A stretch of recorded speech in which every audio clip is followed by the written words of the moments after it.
Brent Sloane said it in the courtroom like he was crushing a speck of dust. She built nothing. Nobody heard me inhale, but everyone saw I refused to lower my head, because there are men who think anyone standing in the shadows does not exist. And there are women who quietly keep every receipt, every contract, and every signature, until the day the truth no longer needs permission to step into the light. My name is Mackenzie Murphy. Right now, the air inside Department 42 of the Redstone County Family Court feels heavier than wet concrete. It is the 4th day of our divorce trial, the specific day dedicated to the single most important and heavily contested asset we share. Or rather, the asset he confidently claims he owns entirely. The courtroom is vast and intimidating, paneled in dark, imposing oak that seems to actively absorb the pale. Thin morning light filtering through the high, arched windows. The room smells of polished wood, stale legal documents, and the sharp, metallic tang of a finalized ruin. Across the central aisle, Brent Sloane sits at the petitioner's table. He looks absolutely flawless, a portrait of modern corporate success constructed down to the millimeter. He is wearing a custom charcoal gray suit that drapes perfectly over his shoulders, a crisp and blindingly white shirt, and a subtle navy blue silk tie. His posture is infuriatingly relaxed. He leans back just a fraction of an inch in his heavy leather chair, exuding the casual, impenetrable authority of a man who is entirely convinced he has already won the war. Next to him sits his attorney, Richard Vance, a man who charges $1,500 an hour and moves with the predatory grace of a shark navigating familiar waters. Vance is sorting through pristine manila folders with a practiced, deliberate indifference. Whenever Brent speaks, his voice is a masterclass in controlled, calm resonance. He does not sound angry. He does not sound bitter or defensive. He sounds entirely reasonable, logical, and composed, which is exactly what makes him so incredibly dangerous in a room governed by perception. Vance steps away from his table and paces slowly near the wooden podium, holding a printed financial statement with the tips of his fingers. They are discussing Grayline Civic Materials, the company, the industrial monolith that now commands a massive, lucrative share of the regional infrastructure market. "Mr. Sloane," Vance asks, his voice smooth, carrying effortlessly across the quiet, cavernous room. "Could you clarify for the court the exact nature of your wife's involvement during the founding of Grayline?" Brent shifts his weight slightly on the witness stand. He looks up at the judge, then over at the gallery, and finally offers a small, almost nostalgic smile. It is the smile of a benevolent ruler indulging a subordinate who tried their best but ultimately fell short. "Mackenzie was supportive, of course," Brent says, his tone dripping with a patronizing warmth. "Any new venture requires a solid home front, especially in the volatile early stages. She helped out with odds and ends in the early days. She picked up coffee for the crew, ran a few local errands, and kept things organized at the house so I could focus my energy on securing the capital and negotiating the foundational contracts." Vance nods slowly, absorbing the false narrative as if it were gospel. He takes a deliberate beat before asking the follow-up question, ensuring the entire room is hanging on his words. "So, looking back at the genesis of the corporation, would you say she was instrumental in the corporate structuring, the operational framework, or the strategic growth of the business?" Brent shakes his head, a slow, deliberate motion. His expression shifts into something that resembles gentle, reluctant pity. He looks right at me for a fraction of a second before turning his gaze back to the judge. "No," Brent says evenly, "not at all. She built nothing." There is no loud gasp in the gallery. Nobody whispers frantically to their neighbor. The room does not erupt into the kind of chaotic, dramatic uproar you might see in cheap television shows. But there is a very distinct, almost violent shift in the atmospheric pressure. The silence immediately becomes a ringing, absolute force. Every single eye in the room darts toward me. They expect a reaction. They want the scorned, discarded wife to flush dark red with humiliation, to slam a shaking fist against the mahogany table, to shout a desperate, tearful denial. Vance is waiting for exactly that. A hysterical outburst would perfectly frame me exactly the way their legal strategy dictates. They want to paint me as an overly emotional, purely supportive spouse who is now grasping desperately at a complex financial legacy she does not truly understand. I do not give them the satisfaction. I refuse to play the part they have written for me. I do not flush. I do not flinch. My breathing remains perfectly measured. Instead, I carefully lift the heavy silver cap of my fountain pen from the desk. I place it over the nib and press down firmly. The soft, sharp click is the only sound I make. Yet it feels deafening in my own mind. I keep my hands resting lightly and loosely on the surface of my yellow legal pad. Then, I lift my chin and look directly ahead, bypassing Brent entirely, to lock eyes with Judge Eleanor Price. I do not glare. I simply hold her gaze, projecting an absolute, unshakable stillness. It is the quiet, terrifying look of a woman who has been waiting patiently for her opponent to make exactly this kind of fatal, arrogant miscalculation. Judge Price is a formidable woman who has presided over the bitter dismantling of thousands of marriages over her long career. She is practically immune to theatrical displays and crocodile tears. She does not comment on Brent's audacious statement. She does not raise an eyebrow, sigh, or offer a sympathetic glance in my direction. But she does something far more significant and permanent. She picks up her heavy gold pen.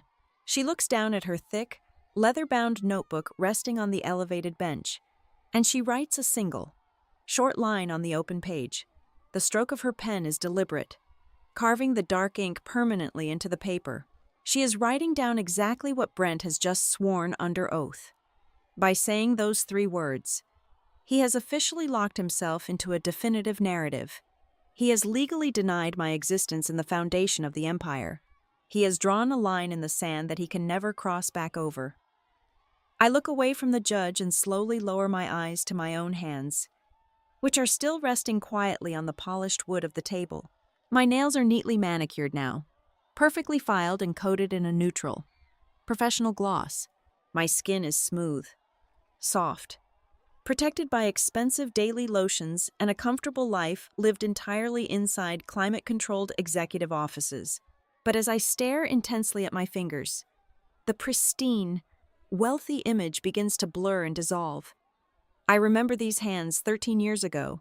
I look at my skin and I see the deep, bleeding cracks along the knuckles from hauling heavy, splintering wooden crates of raw aggregate samples across a freezing, unheated warehouse floor in the dead of winter.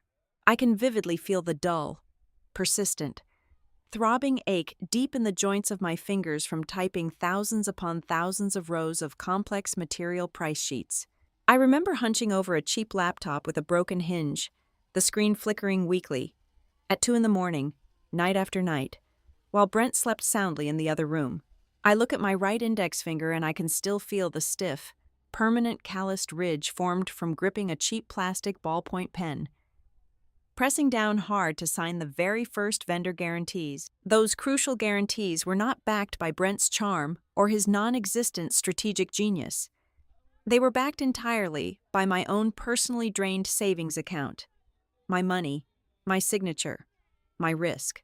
It was the absolute last line of defense that kept his grand, empty vision from suffocating and dying in its cradle before it ever took its first breath. He sits there now, 20 feet away from me, wrapped in his expensive Italian wool suit, smelling of expensive cologne. And he looks a judge in the eye and tells a court of law that I built nothing. I turn my hands over, palms facing the high ceiling, staring silently at the invisible, indelible scars of my labor. The truth is not a fragile thing that you can simply declare out of existence with a confident tone of voice. The truth is heavy. It is written in the blood, the freezing sweat, and the tens of thousands of silent, uncelebrated hours recorded in the dark while the rest of the world was sleeping. Brent looks at me and he thinks I am just a woman accustomed to standing quietly in his shadow. He genuinely does not realize that I am the architect of the wall that is currently casting it. And very soon, that wall is going to fall directly on top of him. 13 years ago, There was no mahogany courtroom, and there were no men in custom charcoal suits. There was only a cramped, gray cubicle on the third floor of Crest Hollow Transit Supply. I was 26 years old, working as a project coordinator. To the executives upstairs, I was invisible, just another name on the payroll. But down in the logistics department, I was the pulse of the operation. I knew the exact lead time for industrial-grade rebar from 4 different states. I knew precisely which freight dispatchers could be charmed into a rush delivery and which ones required rigid, legally binding deadlines. I kept a massive corporate machine running smoothly, entirely behind the scenes, without a single round of applause. Then I met Brent. He was working as a mid-level regional sales representative for a heavy machinery vendor. He possessed the kind of effortless charisma that made people feel instantly important the moment he shook their hand. We sat in a dimly lit dive bar down the street from my office on our second date, and he painted a picture of the future that was blindingly bright. He talked in broad, sweeping strokes about market disruption and vertical integration.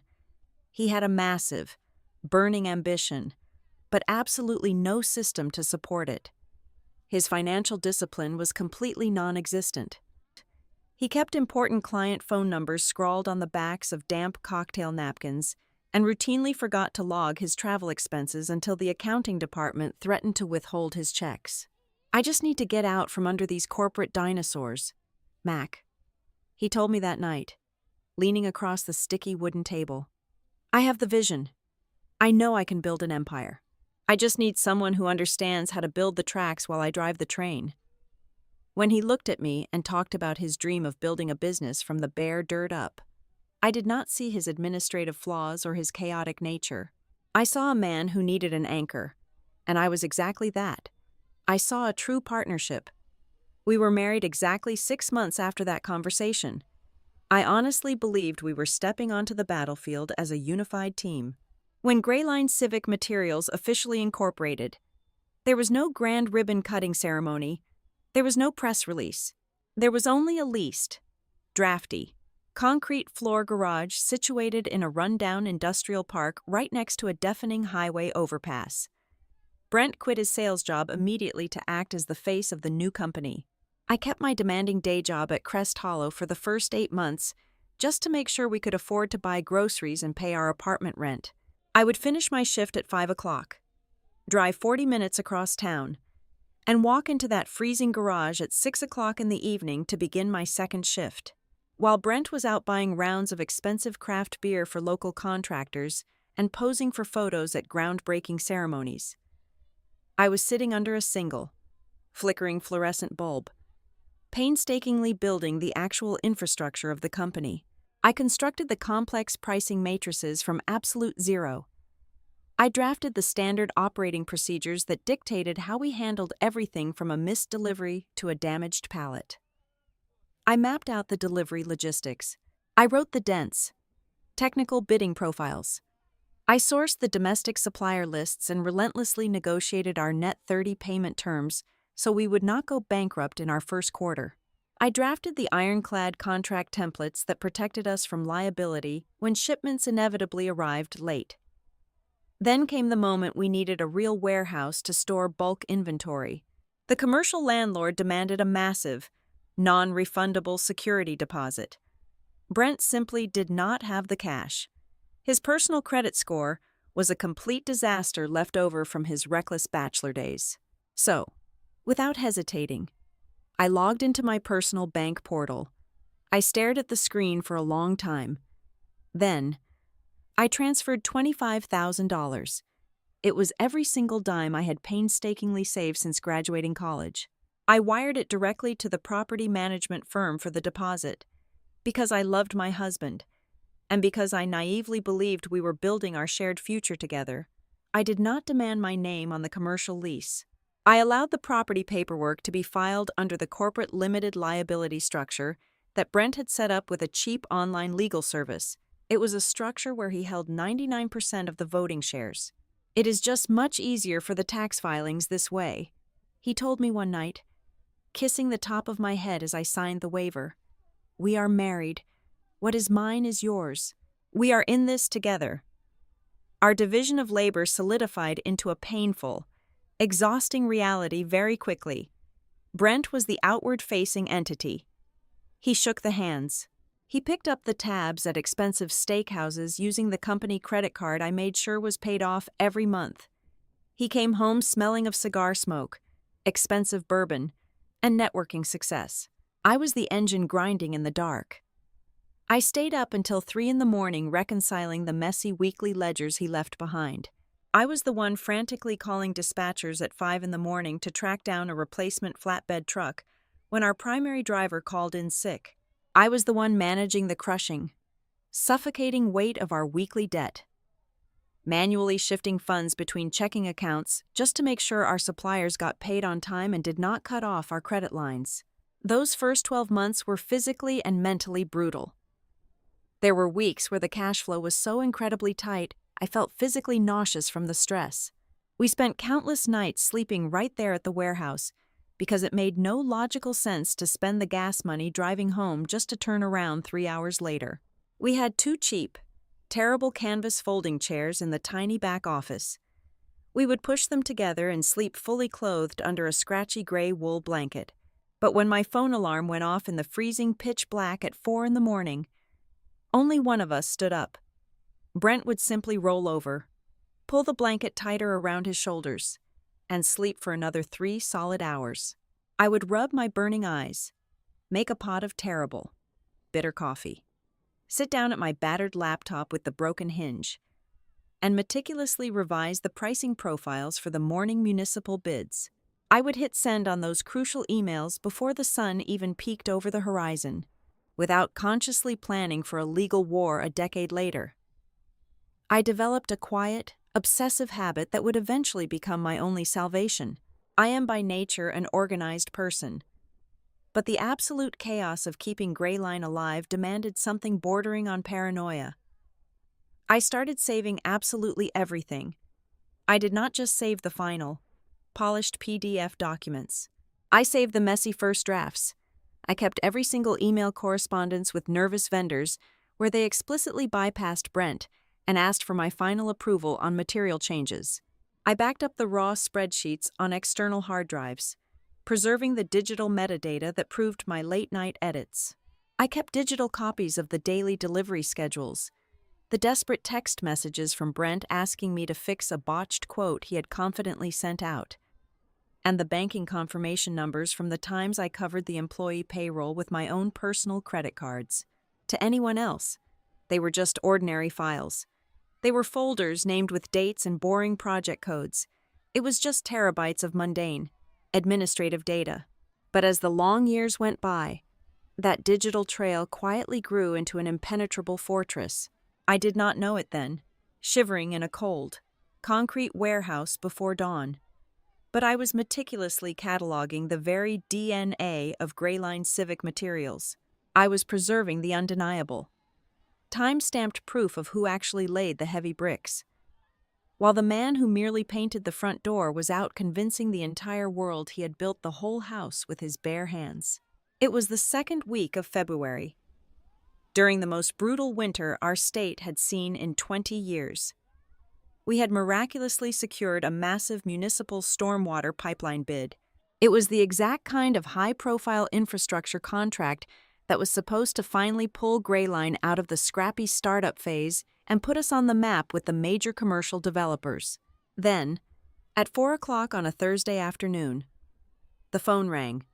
Our primary concrete pipe supplier, a massive regional conglomerate, abruptly voided our agreement. They had received a more lucrative offer from a massive residential developer and simply walked away, leaving us completely stranded. We had exactly 48 hours to deliver the first phase of heavy materials to the city staging ground. The default penalty written into the municipal contract was a staggering $250,000. It was a sum that would not just bankrupt Greyline overnight, it would result in catastrophic personal liens against absolutely everything we owned.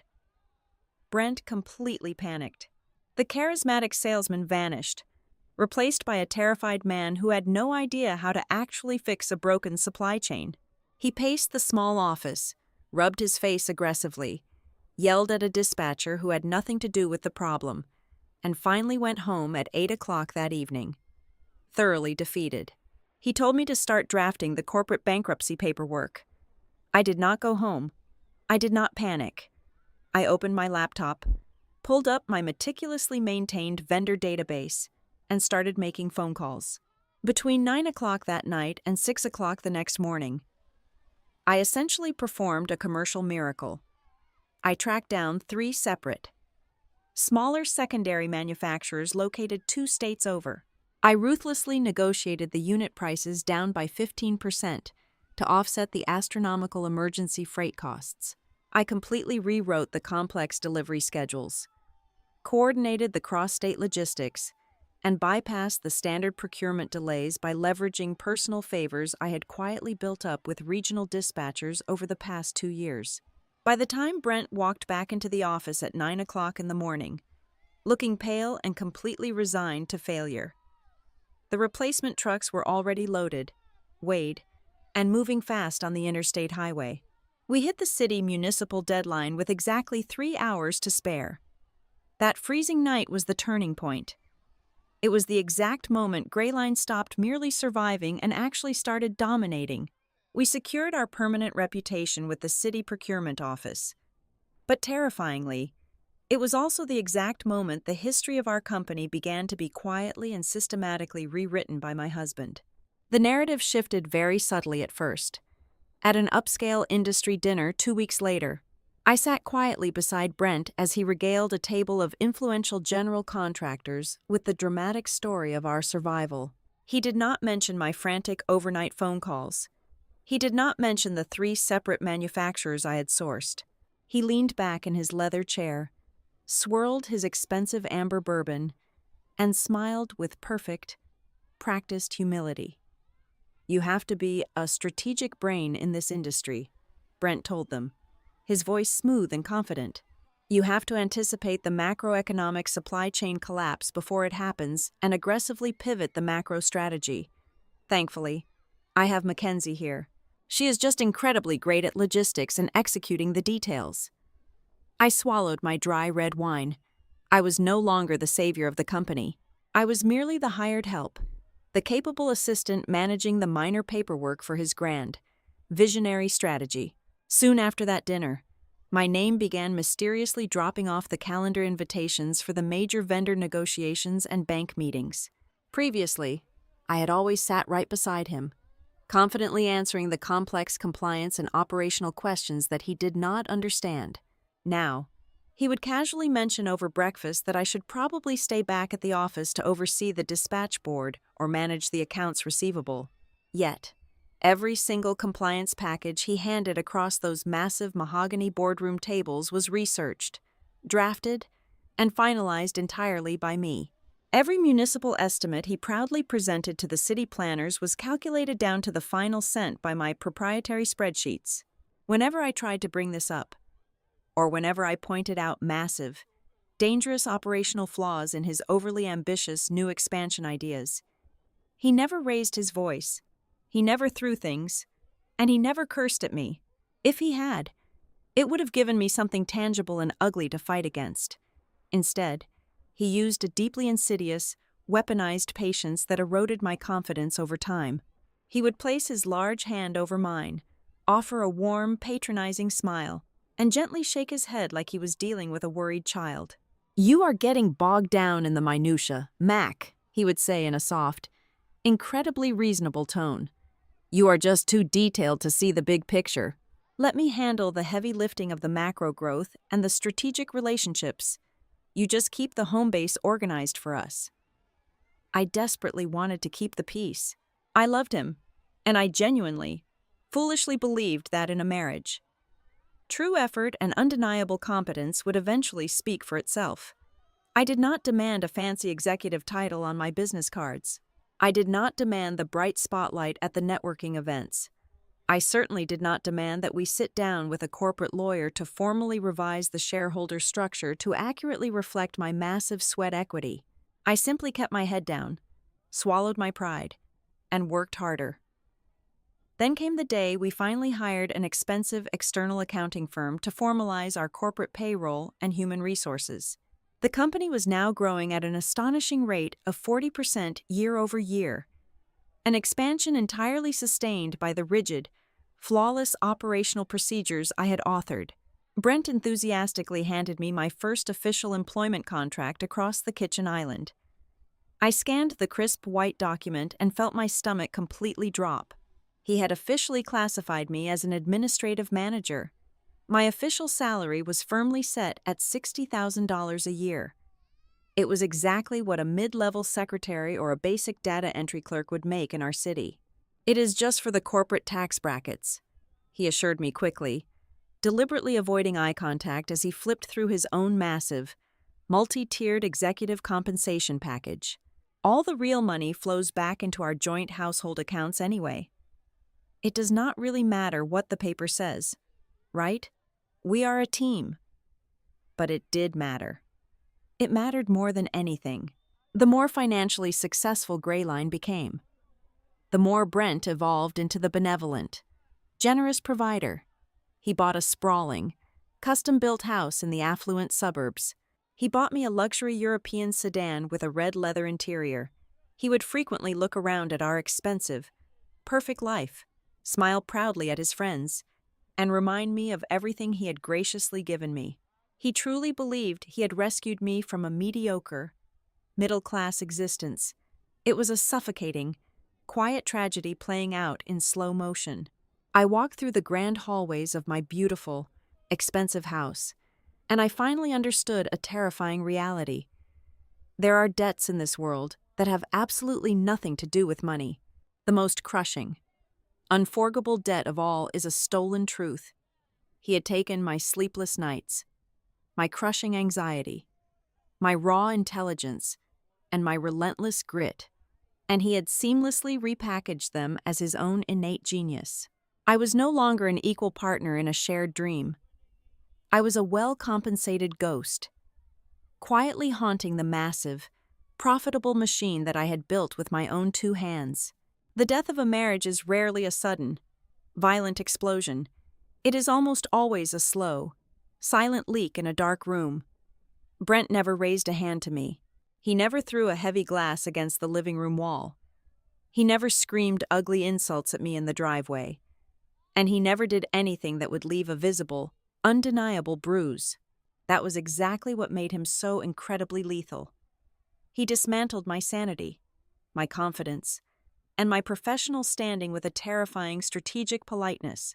I saw the mask slip perfectly at the annual Regional Commercial Builders Gala. It was just 3 days after I had untangled a massive logistical nightmare and rescued a $4 million municipal bridge contract from total collapse due to a steel tariff issue. I was wearing a stiff, uncomfortable evening gown, standing quietly in a circle of highly influential urban developers. Brent was holding a flute of expensive champagne, working the crowd with his effortless charm, when the county commissioner explicitly asked how Greyline was managing the sudden, aggressive influx of heavy civil projects. Brent smiled warmly. He placed a heavy, possessive hand on the small of my back, pulled me half an inch closer to him, and offered a perfectly rehearsed, self-deprecating chuckle.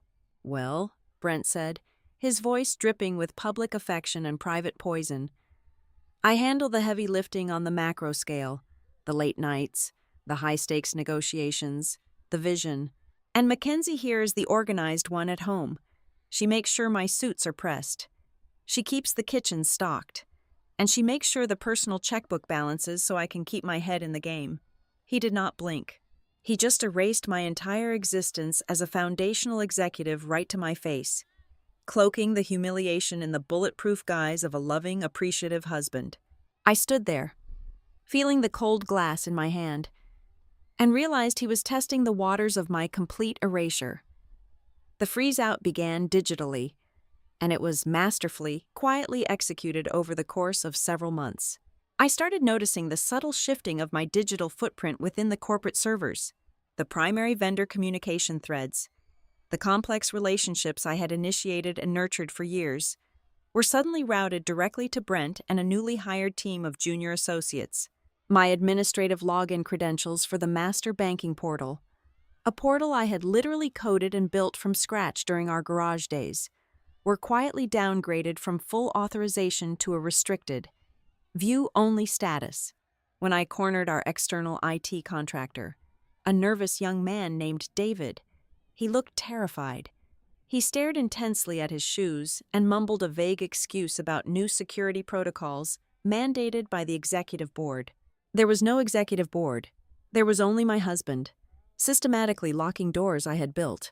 The final glaring insult to my daily routine came when the critical weekly financial strategy meetings, which always took place on Tuesday mornings at 9 o'clock, were mysteriously and permanently moved to Thursday afternoons at 2 o'clock. This was the exact unchangeable window when I was invariably driving across the county to oversee the physical inventory audits. He was orchestrating my absence so smoothly that anyone else would have thought it was merely an unfortunate scheduling conflict. The true, terrifying depth of his betrayal did not become undeniably clear until one rainy Tuesday night in late October. The corporate office was completely empty. I was staying late to manually reconcile a massive discrepancy in the quarterly tax filings because my automated software access had been mysteriously revoked. The high-speed printer in the executive suite suddenly jammed, emitting a loud rhythmic beeping sound down the dark hallway. I walked into Brent's massive, glass-walled office and pulled the jammed paper from the heavy plastic rollers. It was a partially printed legal document, drafted by a high-end, ruthless corporate law firm we had never used before. I smoothed the crumpled page against the cool glass of the printer and read the bold header. It was a preliminary draft for an internal corporate restructuring plan. As my eyes darted down the dense legal paragraphs, the blood in my veins turned to absolute ice. Brent was actively preparing to carve out the primary, most profitable revenue stream of Grayline, the highly lucrative municipal compliance and procurement division, and transfer it entirely into a newly formed subsidiary holding company. The paperwork listed 2 managing directors for this new, untouchable entity. The first was Brent Sloane. The second was his older brother, an unemployed man who had never set foot in our warehouse or negotiated a single commercial contract in his entire life. My name was nowhere on the document. My equity was being legally amputated in the dark. I did not wait for the morning to confront him. I drove home, walked into our massive kitchen at 11 o'clock that night, and found Brent sitting at the marble island. He was drinking a glass of sparkling water and casually scrolling through the news on his tablet. I placed the crumpled, damning document face up on the cool stone surface right in front of him. I did not yell. I did not cry. I simply asked him to explain, looking him dead in the eye, why he was carving the very heart out of the company we built and handing it to a man who had contributed absolutely nothing. Brent looked at the paper. Then he looked slowly up at me. His handsome face was completely blank. There was no sudden guilt, no panic, no desperate scrambling for a plausible excuse. He just sighed softly, took a slow sip of his water, and looked at me with an expression of profound, exhausting pity. "You need to calm down, Mackenzie," he said, his voice incredibly even and devoid of any emotion. "This is high-level corporate structuring. It is about advanced risk mitigation and shielding our tax liability." I pressed my hands flat and hard against the marble island. "This is about removing me from the equity of the division I created with my own 2 hands," I replied, my voice shaking with a cold, concentrated anger I had never felt before.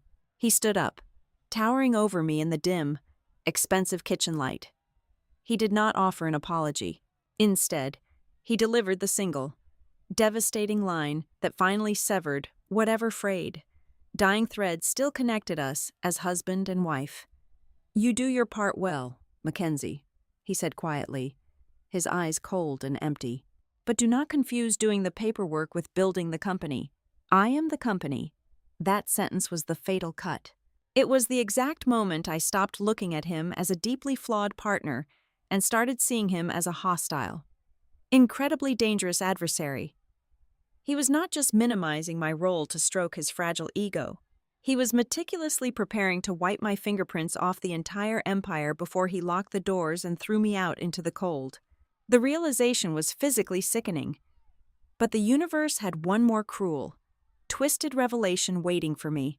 2 days later, while trying to bypass a blocked server firewall to retrieve my old vendor matrices, I stumbled across a hidden, encrypted communication folder left open on a shared local network drive. Brent was having a quiet, heavily veiled affair with Sabrina Holt, the newly hired 28-year-old director of brand management.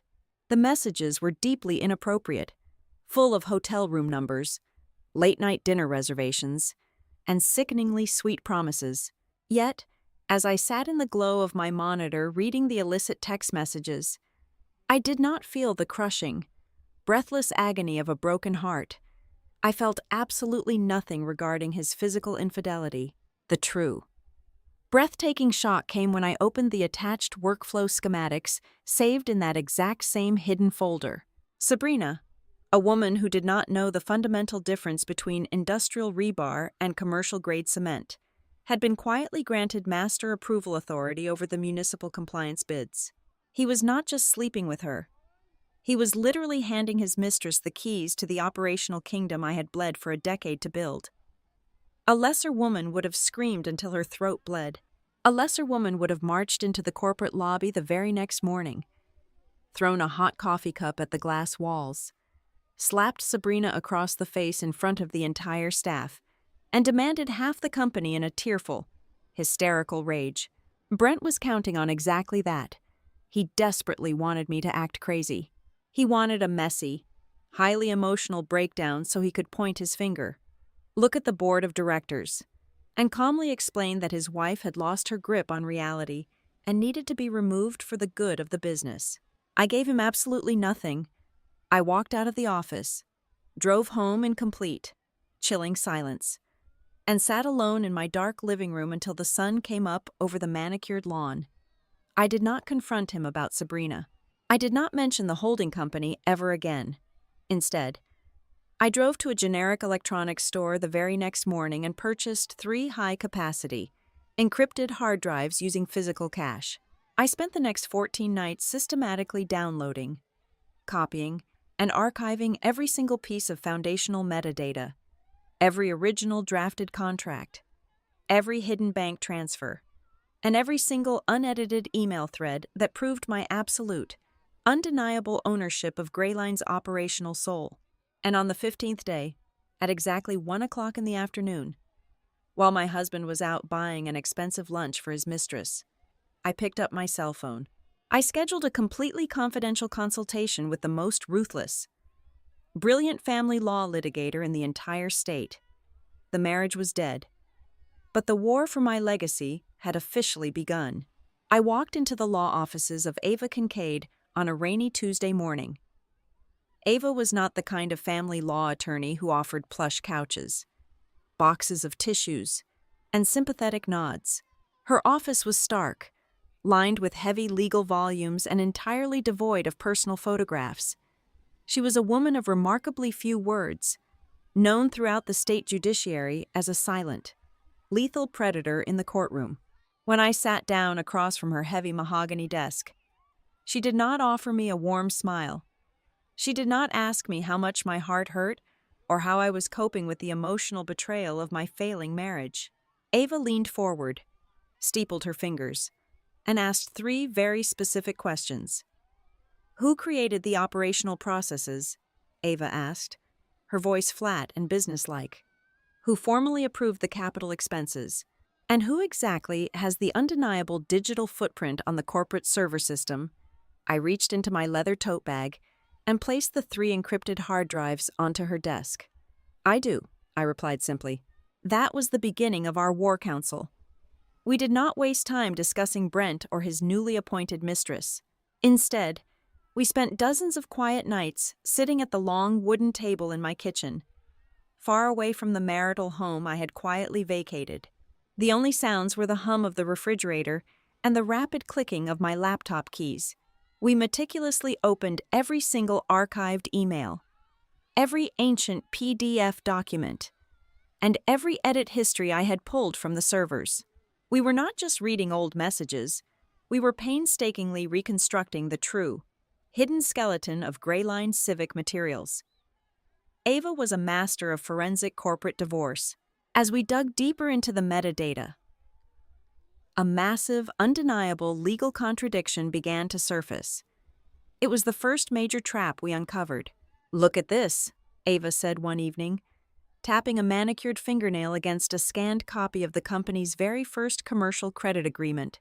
Brent has been categorizing the initial business loan as his own personal management contribution on the recent tax filings, but the origination documents tell a completely different story. I leaned over to look at the screen. The initial line of credit, the one that kept the company breathing during its first turbulent year, was not secured by Brent's empty promises or his non-existent assets. It was entirely underwritten by a premarital trust fund left to me by my late grandfather. Brent had quietly restructured the internal accounting ledgers 3 years into the business to make that massive capital injection look like a generic corporate gain generated by his leadership. He had literally whitewashed my financial foundation out of the official history. But the second revelation we unearthed was far more dangerous, and it carried the weight of federal law. As Greyline grew, it secured massive public utility contracts. To bid on those lucrative government jobs, a company must submit rigorous compliance certifications proving they meet strict minority, gender, or operational standards. Ava pulled up the master vendor matrices for our 3 largest municipal accounts. "Tell me about these compliance packages," Ava instructed, her eyes narrowing as she read the digital signatures. Brent could not satisfy the bonding requirements because of his terrible credit history, I explained smoothly, so I drafted the compliance framework.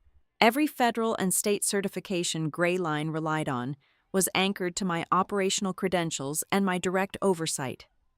Ava leaned back in her chair, a rare, cold smile touching the corners of her mouth. The legal paradox was beautiful and absolutely lethal. If Brent walked into a family court and swore under oath that I built nothing and merely answered the telephones, he would be openly admitting that the compliance records securing his multi-million-dollar government contracts were entirely fraudulent. He would be confessing to municipal bid rigging. On the other hand, if he admitted those compliance contracts were valid and legally binding, he would be forced to concede that my technical expertise was the absolute cornerstone of his entire empire. He was standing on a trapdoor, completely unaware that I was holding the lever. I did not want to destroy my husband out of spite. I had no desire to burn Greyline to the ground or see him publicly humiliated in the tabloids. My motivation was entirely grounded in cold, hard reality. I just wanted the judge to look at the undeniable facts. I refused to let him reduce me to a supportive shadow who simply kept his house clean. I was the living operating system of the enterprise, and I demanded the legal and financial recognition of that absolute truth. Brent and his expensive legal team were operating under a completely flawed assumption. They assumed I was a heartbroken, terrified housewife who would quickly cave under pressure. They expected Ava to send a frantic demand letter, begging for a generous alimony package and a quiet settlement so I could slink away and lick my wounds. They thought they could buy my silence with a fraction of what I was actually worth. They were completely wrong. When Brent's attorney reached out to initiate early, informal settlement negotiations, Ava firmly and politely declined. She did not counteroffer. She simply shut the door. "We are not settling," Ava told his lawyer over a brief phone call, her tone perfectly pleasant and absolutely immovable. "My client prefers to proceed directly to formal discovery." I could almost hear the confusion and rising panic on the other end of the line. By refusing to negotiate in the dark, Ava was forcefully dragging the entire divorce into the blinding light of the formal discovery phase. This meant every bank account, every corporate ledger, every hidden subsidiary, and every single internal email would be subject to court-ordered subpoenas. Brent had spent years building a complex maze of mirrors to hide my contributions and his own financial maneuvers, and Ava was about to drive a bulldozer straight through it. The first undeniable sign of the incoming storm arrived via certified mail on a Thursday afternoon. It was the preliminary asset declaration filed by Brent's legal counsel. This document was supposed to be a comprehensive, sworn accounting of every single dollar he controlled. Ava and I sat at the kitchen table and reviewed the thick stack of papers. Brent had listed the primary corporate accounts, the real estate, and the investment portfolios. It looked incredibly thorough to an untrained eye. He painted a picture of a successful, clean corporate structure. Then, I turned to the section detailing the internal capital transfers from exactly 3 years ago.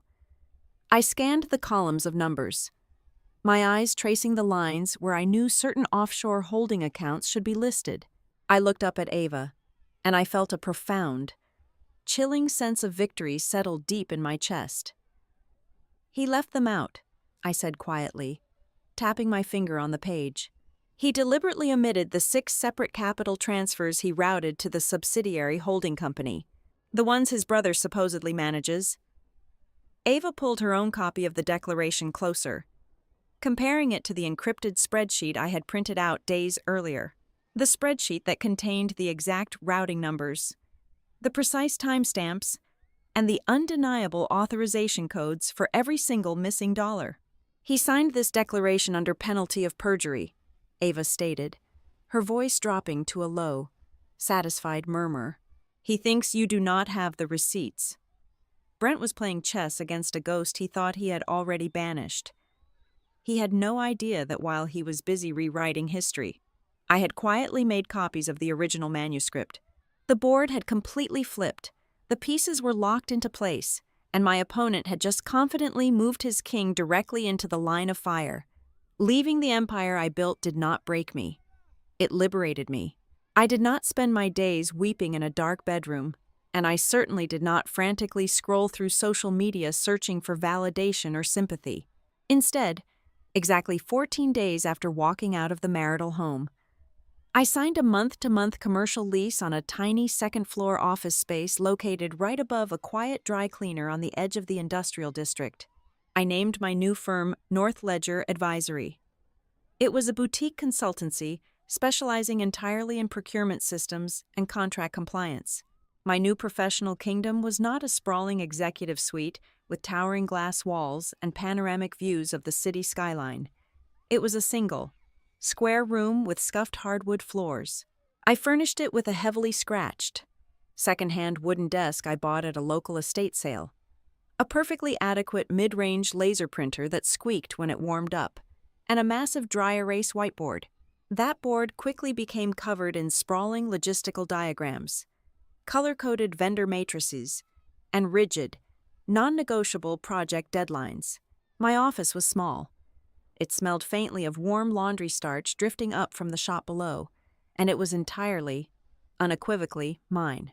I expected the first 6 months to be a silent, terrifying, and exhausting grind of cold calls and polite rejections. I assumed the local construction industry would naturally side with the massive, established monolith of Greyline Civic Materials. I was completely wrong. My first clients did not come to me out of pity or some misguided sense of charity for a discarded wife. They came to me because in the ruthless, high-stakes world of heavy municipal infrastructure, true competence is the only currency that actually matters.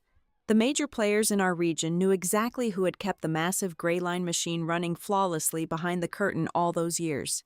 It took exactly 3 weeks for the cracks in Brent's carefully maintained facade to become catastrophic structural failures. On a rainy Tuesday afternoon, my cell phone rang. It was the lead project manager for one of the largest municipal civil developers in the state, a man who had historically brought millions of dollars in steady revenue to Greyline. He sounded exhausted, breathless, and incredibly frustrated. "Mackenzie," he said, skipping the standard pleasantries entirely, "I desperately need your help. Greyline has completely dropped the ball. In the last 2 weeks alone, we have had 3 incredibly late heavy material deliveries. The compliance documents for the structural steel order were filed with the wrong federal oversight codes, which is holding up our inspections. Whenever I try to call the main corporate office to get it sorted out, it is just absolute chaos. Nobody over there knows what is actually going on anymore. He was not an isolated incident. By the end of that first month, 2 major former clients had proactively reached out to me. They were desperate to hire me as an independent consultant to audit their supply chains and fix the massive, expensive logistical nightmares my sudden absence from Greyline had created. Word travels incredibly fast in the local commercial development sector. When Brent found out that his most lucrative municipal clients were officially retaining North Ledger Advisory to untangle the messes Greyline was suddenly generating, his reaction was swift and entirely predictable. He was absolutely furious. He instructed his expensive legal team to send me a viciously worded formal cease and desist letter. It arrived on thick, expensive paper with a gold foil seal, aggressively accusing me of maliciously stealing the hard-earned reputation of his company and illegally poaching his proprietary client list. I read the threatening letter once, folded it neatly, and simply handed it across the table to Ava. We both knew it was legally toothless and entirely performative. I had not taken a single client list from the server. I had not signed a non-compete clause, primarily because Brent had always been so arrogant that he never considered me a high enough operational threat to actually require one. The true source of his profound rage was not the loss of a few consulting fees. The thing that was keeping my soon-to-be ex-husband awake at night, staring blankly at the vaulted ceiling of his expensive, empty house, was a terrifying realization. He could scream loudly to his lawyers that I was stealing his company's reputation all he wanted, but he was completely incapable of proving that he was the one who had actually built that reputation in the first place. The flawless operational quality he had built his entire towering ego upon was rapidly evaporating, and he possessed absolutely no idea how to recreate the magic without me. Then came the quiet, deeply satisfying twist, delivered directly from inside the very walls I had left behind. My cell phone started lighting up late in the evenings with encrypted, private text messages from a handful of longtime Greyline employees. These were the seasoned warehouse managers, the senior overnight dispatchers, and the junior compliance officers who had worked directly under my rigid systems for years. He is completely panicking. A senior logistics coordinator texted me late one Wednesday night. Brent came down here yesterday afternoon and ordered the entire information technology department to conduct a system-wide sweep. He is trying to manually delete your name as the original author from every single internal training manual and standard operating procedure document on the servers. He wants us to re-upload all of them immediately under the new administrative team accounts. It was a stunningly petty, desperate move from a man frantically trying to erase footprints from cement that had already dried a decade ago. A younger, much angrier version of me might have blasted those text messages all over social media, exposing his pathetic insecurity to the entire industry. I might have called his private number directly and screamed at him for illegally tampering with my intellectual property. Instead, I did absolutely nothing of the sort. I did not engage in a messy public retaliation. True revenge does not require shouting or throwing stones. I simply typed a calm, measured reply to the loyal employees who had reached out to warn me. Do not argue with him. I replied to each of them. Keep your heads down, do your jobs, and protect your own paychecks. But please, keep local, unedited copies of the original documents exactly as they currently are. Do not make any changes to the digital metadata on your end. Forward everything you have to this secure email address. I routed all of their quiet, damning correspondence directly to Ava's secure legal server. Brent was not just acting out of wounded pride. He was actively and foolishly tampering with highly discoverable corporate evidence right in the middle of a massive, heavily contested legal proceeding. He was meticulously digging his own grave with a very small shovel, and I was simply standing back and letting him work. The stark contrast between our two lives soon became a striking, undeniable portrait of manufactured reality versus quiet, undeniable substance. In the second week of November, a prominent regional business magazine published a glossy 6-page feature on the continued market dominance of Greyline civic materials. The cover featured a massive, professionally lit photograph of Brent. He was standing boldly in front of a shiny new fleet of heavy cement trucks, wearing a perfectly tailored suit, looking off into the middle distance with a serious expression. The headline boldly praised his unmatched leadership vision and his innovative, forward-thinking corporate strategies. He was desperately playing the part of the triumphant, self-made king for an audience of total strangers. I bought a copy of that magazine at a local newsstand, brought it back to my small office, and tossed it directly into the plastic recycling bin without reading a single word of the article. It was exactly midnight on a Friday. The dark street below my office window was completely empty and silent. I was sitting alone in my creaky wooden chair, bathed in the sharp, cool blue glow of my computer monitor. The small space heater in the corner hummed quietly, pushing back the autumn chill. I picked up my favorite heavy silver fountain pen, the exact same pen I had held so tightly in the courtroom, and smoothed my hand over the final page of a massive, incredibly complex procurement restructuring agreement. It was a highly lucrative, multi-year contract with a major regional commercial developer. There were no complex corporate shields hiding the truth. There were no arrogant husbands standing in front of cameras taking the credit for my grueling labor. I pressed the sharp metal nib to the thick white paper and signed my own name, Mackenzie Murphy, firmly on the bottom line. It was the very first substantial piece of business I had secured entirely on my own merit, under my own banner. The victory was quiet. It was exhausting, and as I capped my pen in the empty room, I realized it was the sweetest, most profound satisfaction I had ever known. The formal discovery phase of a high net worth divorce is not a sudden, dramatic explosion. It is a slow, suffocating avalanche of paper that relentlessly grinds down the liars.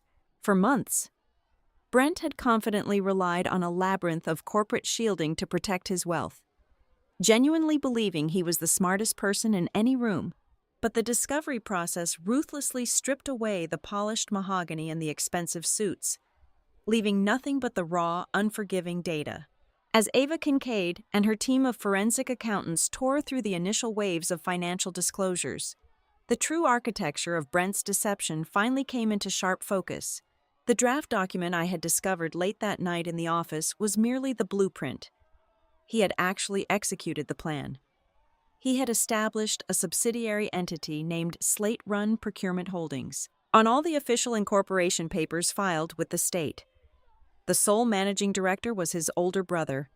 The financial strategy was brutally simple and entirely malicious. Over the past 24 months, Brent had systematically siphoned nearly 30% of Grayline's top-tier operational revenue directly into this hollow shell company. He categorized these massive outbound wire transfers as external consulting fees and advanced procurement management expenses.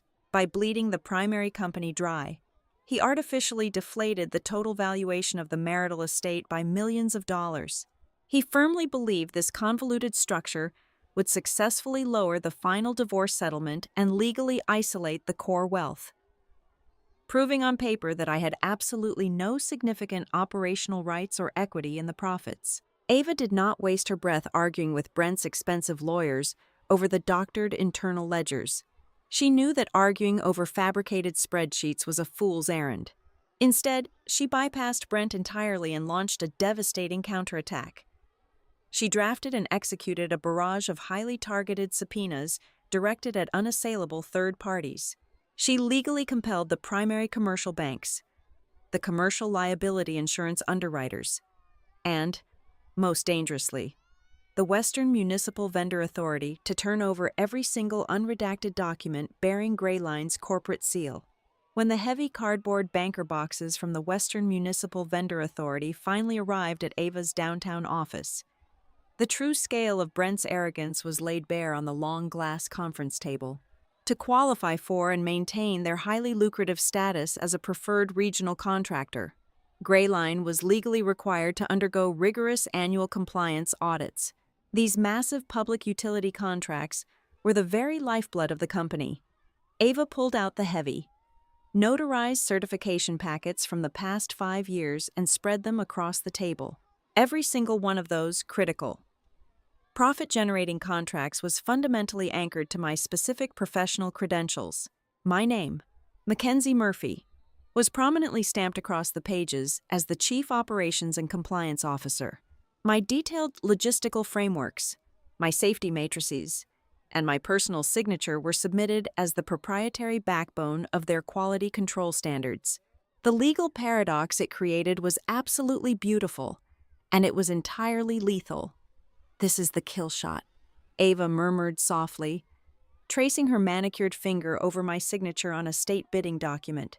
"Internally, he classified you as an administrative assistant earning $60,000 a year to justify boxing you out of the profit sharing. But externally, when he needed to secure a $15 million municipal infrastructure contract, he proudly presented you as the foundational executive of the entire enterprise." Brent was trapped by his own paper trail. Either the state records were truthful, which proved my executive role, or his sworn testimony was false. There was no middle ground, and no legal loophole was going to save him from that contradiction. Ava did not stop there. She continued to aggressively dig through the freshly subpoenaed banking records, tracing the microscopic digital threads that connected his personal accounts to the corporate treasury. On a rainy Wednesday afternoon, she unearthed another completely separate, highly toxic financial maneuver. 8 months prior to my filing for divorce, Brent had quietly walked into a private wealth management bank and taken out a massive personal loan. The principal amount of the loan was exactly $1,200,000. To secure this massive influx of untraceable cash, he had explicitly pledged his controlling shares of Greyline Civic Materials as the sole collateral.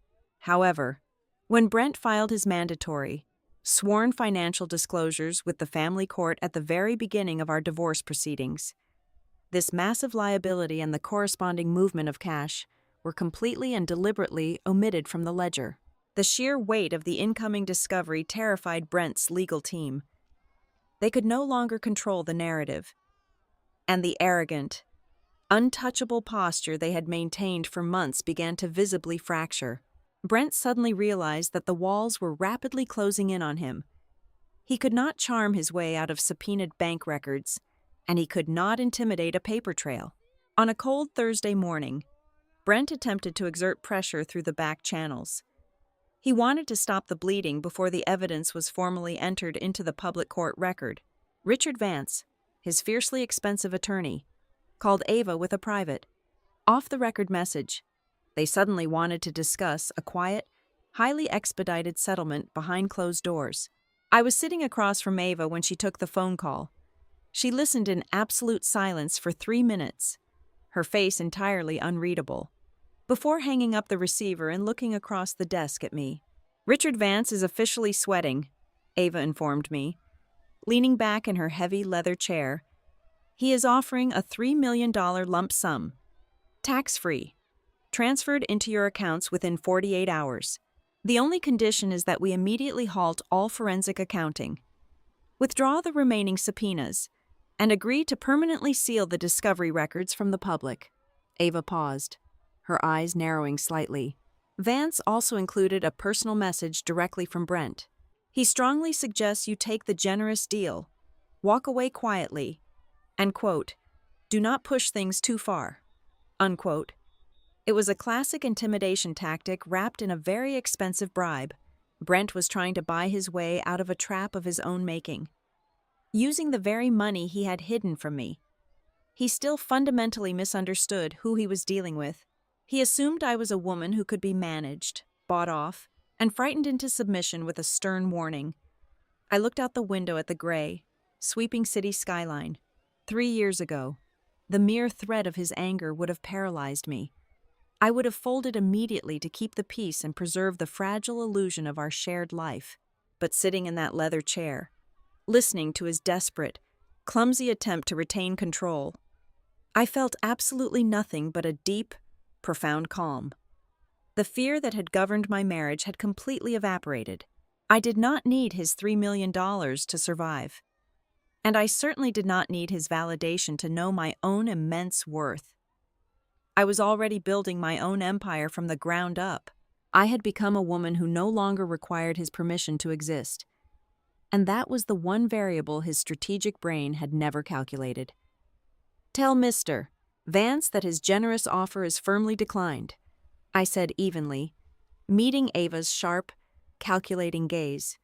"Do not offer a counterproposal. Do not leave any room for negotiation. Tell him we are taking all of it directly into the light, and we will see them in court." Brent sat in the witness box, projecting the absolute pinnacle of corporate grace. He spoke to Judge Price not as a defendant in a bitter divorce proceeding, but as a seasoned chief executive officer patiently explaining the natural order of the universe, under the gentle, guiding questions of his own attorney, Richard Vance. Brent spun a seamless, captivating narrative of singular genius. Building a company of this magnitude requires a person to carry an unimaginable amount of risk. Brent testified smoothly, his hands resting confidently on the polished wooden railing. In the early days, I bore the financial and strategic weight entirely on my own shoulders. I routinely worked 80-hour weeks, negotiating with hostile vendors, securing massive lines of credit, and forging the macro-level relationships that ultimately allowed Greyline to survive and thrive. When Vance asked specifically about my role in the business, Brent smiled with that same weaponized, condescending warmth he had perfected over the last decade. "Mackenzie was a wonderful support system during our launch phase," Brent said, his voice dropping into a tone of gentle, manufactured appreciation. "She helped organize the back office and handled the basic, day-to-day logistical coordination. But as the enterprise scaled and we moved into complex municipal infrastructure, the operational demands simply outgrew her comfort zone. By year 3, she voluntarily withdrew from all major executive decisions. She preferred a much quieter, administrative role." He then smoothly pivoted to his newest grievance, aiming to paint me as an opportunistic parasite before the court. "In fact, it is quite telling that she only opened her new consulting firm, North Ledger Advisory, after she left the marriage," Brent added, shaking his head slightly with practiced disappointment. "She is currently taking the sophisticated industry knowledge and the operational prestige that I generated over 13 years, and she is using that shared marital experience to make her own money." Sitting beside me at our table, Ava Kincaid did absolutely nothing. She did not object to the blatant mischaracterizations, she did not roll her eyes, and she did not sigh heavily. She sat perfectly still, her hands folded neatly over her yellow legal pad, allowing Brent to speak uninterrupted for nearly 2 solid hours. She was intentionally giving him enough leeway to undermine himself, allowing him to formally seal his sworn testimony into a flawless, immaculate version of events that was completely fabricated. Then, it was time for cross-examination. Ava stood up slowly. She did not bring a thick binder of notes to the podium. She walked empty-handed to the center of the courtroom, projecting a terrifying, glacial calm. The rhythm of her questioning was not loud or aggressive, it was a rhythmic, surgical dismantling. Speak, pause, strike. "Mr. Sloane," Ava began, her voice ringing clearly in the quiet room. "You just testified under oath that you handled all strategic operations, while your wife merely provided basic administrative support. Is that correct?" "Yes, that is correct," Brent replied confidently. Ava turned to the court clerk and handed over a single sheet of paper. "I am directing your attention to Petitioner Exhibit 42. This is an email sent from your official corporate account on October 12th, 2018, directly to the head of the City Procurement Office. Could you please read the first sentence of your email aloud for the court?" Brent looked down at the document. A tiny muscle ticked in his jaw. "It says, 'Ask Mackenzie. She built the bid matrix.'" "Thank you," Ava said smoothly. "Did your wife build the bid matrix, Mr. Sloane?" Brent shifted his weight on the stand. "That was just a casual figure of speech. I conceptualized the matrix. I simply delegated the raw data entry to her." Ava did not argue. She merely nodded and signaled her paralegal, who immediately projected a massive, highly detailed digital spreadsheet onto the large courtroom monitors. "Mr. Sloane, are you familiar with document metadata?" Ava asked, before he could formulate a deflection. She continued, "Metadata is the hidden digital fingerprint of an electronic file. It records exactly who creates a document, who edits it, and how much time they spend doing so. The document currently on the screen is the master compliance framework that successfully secured your $20 million state contract." Ava took a slow, deliberate step toward the witness box. According to the unalterable server logs retrieved during discovery, this document was created on Mackenzie Murphy's laptop. It was edited exclusively by the user account registered to Mackenzie Murphy for a total of 412 hours over the course of 6 months. Your user account, Mr. Sloane, accessed this specific file exactly 0 times. The silence in the courtroom grew incredibly heavy. Brent opened his mouth, then closed it again. His perfect, relaxed posture suddenly looked incredibly rigid. "If you were the sole strategic architect," Ava pressed, her voice dropping to a dangerous, quiet register, "how did you build a $20 million compliance framework without ever opening the file?" "We discussed it verbally," Brent snapped, his calm demeanor finally showing a severe hairline fracture. "I gave her the verbal directives. She typed them up." 412 hours of typing verbal directives, Ava repeated flatly, letting the absolute absurdity of his claim hang in the dead air. She dismissed him from that line of questioning and immediately called our next witness. When the heavy wooden doors at the back of the courtroom swung open, Brent visibly paled. Marcus Vale walked down the center aisle. He was a man in his late 50s, wearing a cheap, ill-fitting brown suit over a faded flannel shirt. His hands were large, weathered, and permanently stained with industrial grease. He was the senior warehouse manager for Grayline, a man who had been with the company since the freezing garage days. He did not care about corporate synergy, and he certainly did not care about Brent's fragile ego. Ava walked Marcus through his employment history, establishing his deep, foundational knowledge of the company's daily operations. "Mr. Vale," Ava asked kindly, "during the first 4 years of Grayline's existence, who actually ran the operational floor?" Marcus leaned heavily into the microphone. His voice was rough, carrying the undeniable gravel of a man who worked for a living. "Mackenzie did, every single day." "And what exactly did Brent Sloane do during those early years?" Ava asked. "Brent was the salesman," Marcus replied bluntly, shrugging his broad shoulders. "He was out taking people to expensive lunches and shaking hands. He never knew what was actually on the delivery trucks. If a forklift broke down, or a massive load of steel arrived late, we did not call Brent. We called Mackenzie.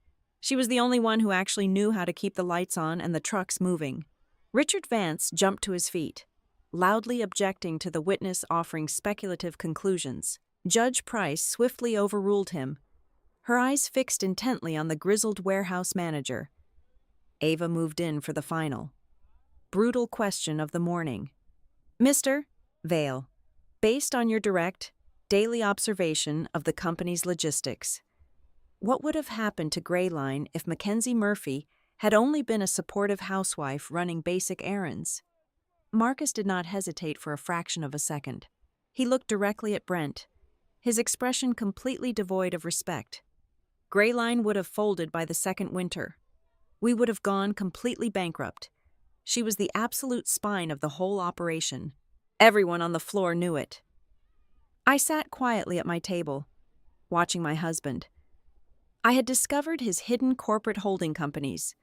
I had uncovered his massive, secret personal loans. I had read the sickening text messages he sent to his mistress. Through all of those brutal revelations behind closed doors, he had maintained his arrogant, untouchable smirk. He believed money and infidelity were just the normal, manageable costs of doing high-level business. But as Marcus Vale's words echoed off the high ceiling, I saw the exact moment Brent Sloane truly lost his composure.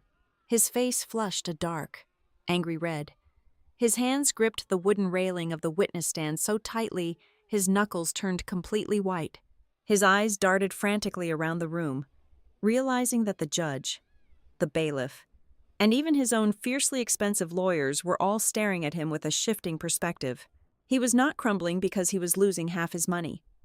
He was panicking because the grand, singular myth of his entire life was being publicly executed. The one thing he feared more than financial ruin was total exposure. For 13 years, he had desperately tried to erase my fingerprints from his success. Now, right in the middle of a crowded courtroom, regular working people were finally speaking aloud the undeniable truth he had spent over a decade trying to bury. The ice beneath his feet had not just cracked, it had completely shattered. And he was finally, terrifyingly, plunging into the freezing water. Walking up to the witness stand felt like stepping onto a quiet, brightly lit stage after spending a decade working exclusively in the dark, suffocating wings of a theater.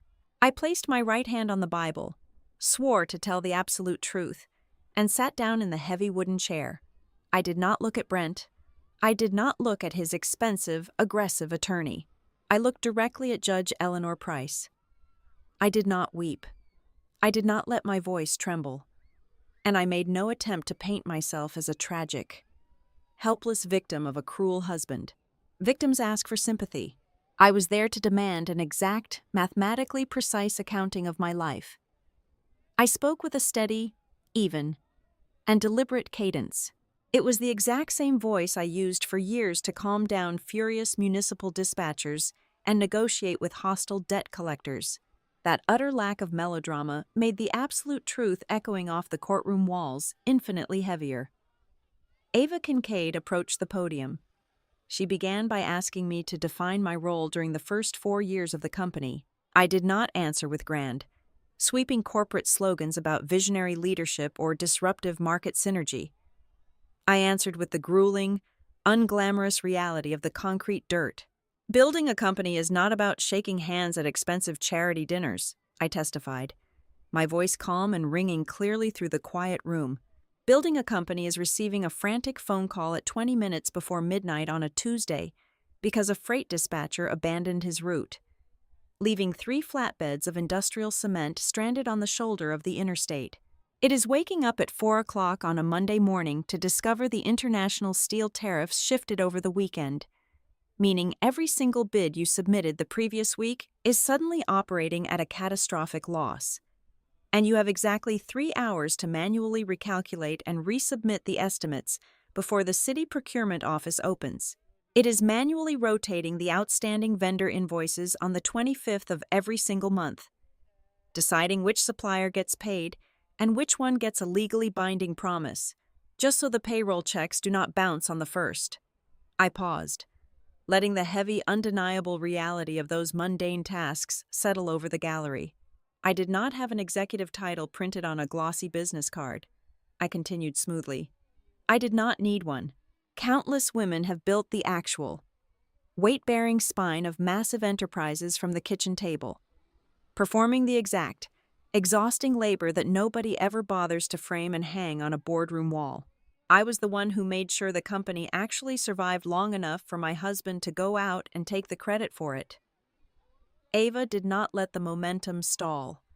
She turned to the heavy cardboard boxes stacked beside her table. She began formally entering the foundational documents into the official court record. She produced the very first, battered, coffee-stained physical operations manual I had typed on a broken laptop. She introduced the original, handwritten cash flow tracking sheets I had maintained during the second year, when Grayline was exactly 1 missed invoice away from total bankruptcy. She submitted the frantic, time-stamped emails I had sent to regional banks, begging for 30-day extensions on our credit lines. Your Honor, Ava stated, her voice ringing with absolute authority, I submit these exhibits to definitively establish that Mackenzie Murphy was not a passive housewife. She was the singular, undeniable architect of operations for Grayline Civic Materials. Sitting at the petitioner table, Brent let out a short, highly audible scoff. He leaned back in his leather chair and smirked, a cruel, dismissive expression designed to show the entire courtroom how ridiculous he found that title. His smirk died an incredibly fast, agonizing death exactly 10 minutes later. Ava called our digital forensics expert to the stand. He was a dry, meticulous man who had spent the last month analyzing the massive server dumps we obtained during discovery. He did not care about the emotional drama of our divorce. He only cared about the raw, unalterable data. Under Ava's precise questioning, the expert confirmed a staggering, indisputable fact. He testified that exactly 80% of the current, highly complex procedural templates, vendor matrices, and compliance frameworks actively used by Greyline's entire corporate staff originated directly from the hard drive of my personal computer. The metadata proved that I had authored, edited, and finalized the vast majority of the company's proprietary operating system. The courtroom was absolutely silent as the expert stepped down. Brent's face had gone the color of wet ash. But Ava was not finished. She introduced the next devastating twist. Pulling a thick stack of manila folders from her briefcase, it was the original underwriting file from the very first commercial bank loan Greyline ever secured. "Mrs. Murphy?" Ava asked, handing me a copy of the document. "When the business applied for its first critical line of credit, who did the bank determine was the actual, reliable credit risk?" I looked at the highlighted section of the loan officer's formal risk assessment. "I answered clearly. The bank explicitly noted in their underwriting file that Brent Sloane's personal credit history was too volatile and his lack of liquid assets made him a high-risk applicant. The loan was only approved because my personal credit score was pristine, and my own independent assets provided the necessary security. The bank trusted me, not him." It was a brilliant, lethal strike. It completely shattered Brent's carefully constructed narrative that he had carried the sole financial burden of the startup on his broad, masculine shoulders. He was not the fearless risk-taker. He was the liability. I was the safety net that caught him. At that exact moment, the atmosphere in the courtroom fundamentally shifted. Judge Eleanor Price, who had remained mostly silent and observant throughout the early days of the trial, suddenly leaned forward. She rested her forearms on the elevated mahogany bench and began interjecting, bypassing the attorneys entirely to ask me direct, highly technical questions. "Mrs. Murphy," Judge Price asked, her voice sharp and intensely focused, "when the company transitioned to handling the municipal infrastructure contracts in year 4, how exactly did you restructure the internal liability insurance to cover the massive increase in heavy freight?" I answered her without hesitation, detailing the specific umbrella policies I had negotiated, the exact premium percentages I had locked in, and the specific legal indemnification clauses I had personally drafted to protect our assets from third-party contractor negligence. Judge Price nodded slowly, taking copious, rapid notes. She asked me about the depreciation schedules for the heavy machinery. She asked me how I managed the union labor compliance reporting. For 20 straight minutes. It was no longer a family court proceeding dividing a household. It was a high-level corporate boardroom, and the judge was thoroughly debriefing the only chief executive in the room who actually understood how the multi-million-dollar machine worked. Brent was physically deteriorating in his chair. The more fluently I spoke the complex language of his business, the more the judge respected me, and the more his own profound irrelevance was exposed to the public. He was watching his entire manufactured identity being surgically removed from his body without anesthesia. I was in the middle of explaining the intricate, multi-tiered change order controls I had implemented for the county bridge project when it finally happened. The pressure of the truth simply became too much for his fragile, towering ego to bear. He could not sit there in silence for one more second and listen to a woman effortlessly claim the kingdom he had spent 13 years pretending he built alone. He completely lost his temper. He ignored his attorney's frantic, whispered warnings, leaned aggressively toward his microphone, and interrupted my sworn testimony. "She organized things," Brent snapped, his voice loud, harsh, and dripping with absolute, uncontrolled contempt. "That is not building. Filing paperwork is not building a company." The entire courtroom froze. The silence that followed his outburst was so absolute, so suffocating. It felt like the air had been violently sucked out of the room. Richard Vance, his highly paid lawyer, slowly lowered his face into his hands. Up on the elevated bench, Judge Price stopped writing. She did not slam her gavel. She did not shout for order in the court. Instead, she kept her pen pressed firmly against the paper for a long, terrible moment. Then, very slowly, Judge Price raised her head and looked directly down at Brent Sloane. Judge Eleanor Price did not raise her voice. She did not strike her wooden gavel to command order, and she did not reprimand my husband for his sudden, aggressive outburst. She simply set her heavy gold pen down on her ledger. The sharp click echoed across the vast, silent room. "Mr. Sloane," Judge Price said quietly, her voice devoid of any warmth, "you are finished. You may step down." Brent blinked, visibly thrown off balance by the abrupt, unceremonious dismissal. He had expected a reprimand, a chance to explain himself, or an opportunity to regain control of the room. Instead, he was simply swatted away. He stood up slowly, adjusting his custom charcoal jacket, and walked back to his table, before Brent could even sit down. Judge Price looked directly at the bailiff standing by the heavy wooden doors. "Call Lydia Bell back to the stand immediately." A sudden, visible ripple of genuine shock went through the petitioner table. Lydia Bell was the chief financial officer of Grayline Civic Materials. She had already testified 2 days prior, delivering a highly technical, incredibly dry recitation of the corporate tax statistics. Richard Vance, Brent's fiercely expensive attorney, had considered her testimony closed and entirely safe. She was not a volatile witness. She was a numbers person. Recalling her now, at this exact moment, was the legal equivalent of dropping a live grenade into a locked room. Lydia walked down the center aisle. She looked terrified. She wore a conservative navy blue suit, and she clutched her small leather purse tightly against her chest. She took the oath again, her voice shaking slightly, and sat in the wooden chair. Judge Price did not invite the lawyers to approach the podium. She took complete control of the interrogation. She leaned forward, resting her forearms on the elevated mahogany bench, and locked her eyes on the nervous executive. "Ms. Bell," Judge Price began, her tone sharp and precise, "I have 3 very simple, highly specific questions for you. I expect absolute, direct answers. Do you understand?" "Yes, Your Honor," Lydia answered softly. "Between the years of 2016 and 2024, who officially signed and approved the municipal compliance packages that generated the largest revenue share for Grayline Civic Materials?" The courtroom held its collective breath. Lydia swallowed hard. It was a very long, agonizing few seconds. She looked over at Brent, who was staring at her with wide, desperate eyes. And then she looked back up at the unyielding face of the judge. "Mackenzie Murphy," Lydia answered.